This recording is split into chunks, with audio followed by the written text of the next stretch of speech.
మెదక్ జిల్లా నర్సాపూర్ సెంటర్లో ఆర్టీసీ కార్మికుల సమ్మె ప్రభావం స్పష్టంగా కనిపిస్తుంది. రాష్ట్ర వ్యాప్తంగా జేఏసీ పిలుపు మేరకు నర్సాపూర్ డిపోలో కార్మికులు సమ్మెబాటపు చేపట్టడంతో డిపోలో ఎక్కడికక్కడ బస్సులు నిలిచిపోయాయి.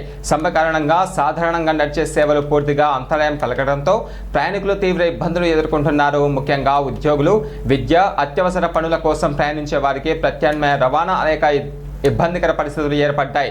తమ న్యాయమైన డిమాండ్లు నెరవేర్చే వరకు సమ్మెను కొనసాగిస్తామని ఆర్టీసీ కార్మికులు స్పష్టం చేశారు. ఇక ప్రభుత్వం స్పందించి సమస్యను పరిష్కరించాలని వారు డిమాండ్ చేస్తున్నారు.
మేరకు మేము ఎప్పుడు రెడీగా ఉంటాం.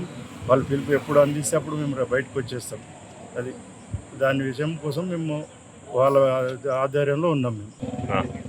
మేము ఎన్ని రోజుల వరకు వాళ్ళు పిలుపు మేరకు ఇస్తే అన్ని రోజుల వరకు పిలుపు జేఏసీ తరఫున సమ్మె చేస్తాం. మేము సమస్య పరిష్కారం కావాలి మాకు.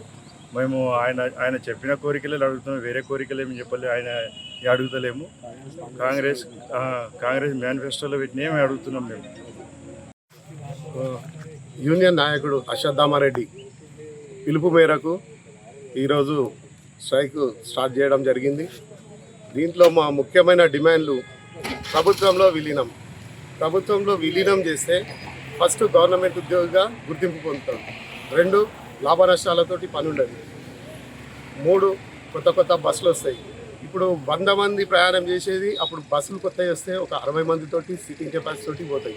అట్లాంటి మేము గతపూర్వకం పోతలేము. కాబట్టి మాకు కావాల్సిన ఇంకోటి పిఆర్సీ, 2 పిఆర్సీలు డ్యూ ఉన్నాయి. దాంట్లో పిఆర్సీ ప్రకటిస్తే మేము ధర్నా చేయము, ఎలాంటి స్ట్రైక్ చేయము. మళ్ళీ ప్రభుత్వానికి కూడా ఎలాంటి ఇబ్బంది పెట్టాము, ప్రజలకు కూడా ఇబ్బంది పెట్టాము. కావాల్సింది పిఆర్సీ ప్లస్ ఈ విలీనం. ఈ 2 యూనియన్లు వచ్చినా రాకున్నా తర్వాత సంగతి. విలీనం అయిపోతే చాలు.